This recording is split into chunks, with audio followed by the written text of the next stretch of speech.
Hey guys, it's Gwen, and in today's video I'm going to be doing a little books to read this winter.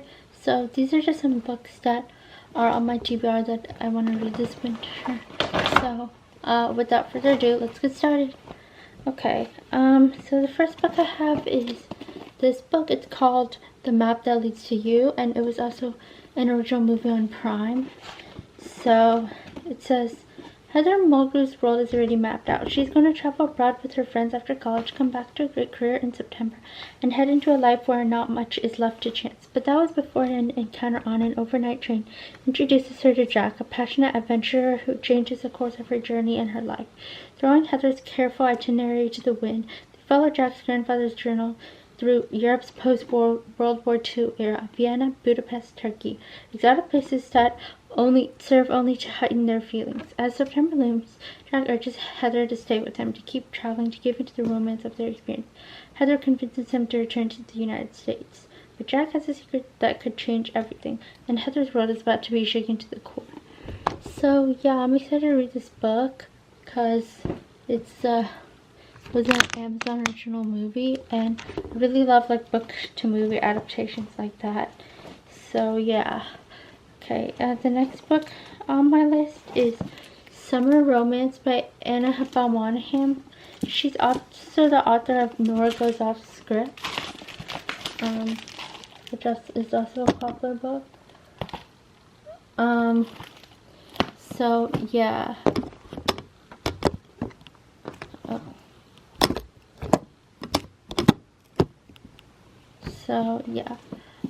It says, benefits of a summer romance. It's always fun, always brief, and no one gets their heart broken. Allie Morse is a professional organizer whose own life is a mess. Her mom died 2 years ago, then her husband left, and she hasn't worn pants with a zipper in longer than she cares to remember. No one is more surprised than Allie when the first time she takes off her wedding ring and puts on pants with hardware. Overalls count, right? She meets someone. Or rather, her dog claims a man for her by peeing on him. Ethan smiles at Allie like her pants are just right. Like he likes what he sees. He looks at her like she's a younger, braver version of herself. The last thing newly single mom Allie needs is to make her life messier, but there's no harm in a little summer romance, is there? I'm excited to read this even though it's not summer yet. It's kind of like reading summer books just like to prepare for the summer season, even though it is winter.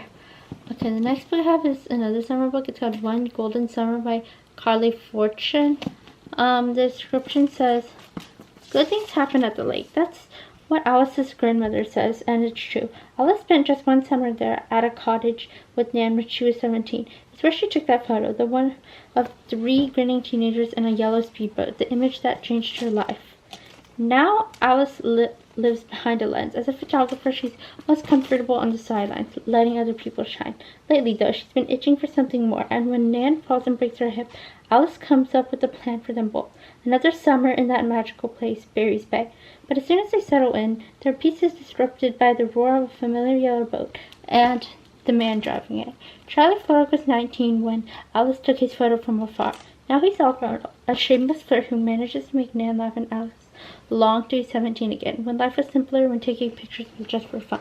Sun-slanted days and warm nights out on the lake with Charlie are a balm for Alice's soul, but when she looks up and sees his piercing green gaze directly on her, she begins to worry for her heart, because Alice sees people. That's why she's so good at what she does, but she's never met someone who looks and sees her right back.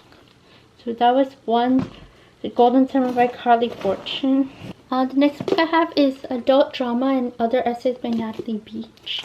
So it says, from the writer whose New York Magazine piece I Was Caroline Calloway broke the internet comes a fresh, incisive, laugh-out-loud funny memoir and essays about the frenzied journey to adulthood. Natalie Beach became an internet sensation when her essay on her toxic friendship with Instagram influencer Caroline Calloway went viral. Now, for the first time and in her own indelible voice, Beach offers a revelatory glimpse into her own life alongside a broader cultural criticism of the world today. Through stories of heartbreak, odd jobs, political activism, existential crises, and low-rise dreams, Natalie Beach explores the high-stakes and absurdist comedy of coming of age in a world gone mad. Effervescent, hilarious, and unflinchingly self-aware, adult drama marks a rep of an electrifying new literary voice. So that was Adult Drama by Natalie Beach. The next book I have is Finding Your Harmony by Ally Brooke. It says, Ally Brooke burst onto the music scene as a member of Fifth Harmony and quickly became a fan favorite with her infectious positivity and approachable attitude, not to mention her incredible voice. Following the band's meteoric rise to fame, she embarked on a solo career, releasing her own hit singles, joining the 28th season of Dancing with the Stars, and showing people everywhere the rewards of hard work and faith. Now in this moving and inspirational memoir, Ally opens up about the experiences that led her to the spotlight, offering lessons from the heart and revealing how her tight-knit Mexican-American family has helped her to live fearlessly since she was first catapulted into stardom. Tracing her success from its beginnings in San Antonio, Texas, Ally details the passion for music that took hold of her at a young age, and how, with the help of her family, she pushed herself to achieve her dreams, no matter how impossible they seemed. While her rise to fame was rapid, it wasn't always smooth. Going inside Fifth Harmony's ascent, Ally candidly discusses the challenges she faced along the way, sharing how she navigated those moments by staying true to herself and her beliefs. Opening up about her journey since the disbanding of Fifth Harmony, Ally recalls her tireless efforts to make music on her terms, charting back-to-back singles in the top 40 and amassing more than 200 million collective worldwide streams. She also delves into her time on Dancing with the Stars, demonstrating how she conquered her fears and insecurities on her way to a top 3 finish and further established herself as a role model for young people the world over. Infused with the infectious happiness, positive approach to life, and spiritual openness that has fueled her journey, Finding Your Harmony uses Ally's stories to help others follow their inner voices, even when the outside world makes it hard. Wise, grounded, and filled with 16 pages of never-before-seen photos, Finding Your Harmony is a fascinating glimpse into the life and heart of one of popular music's rising stars. So that was Finding Your Harmony.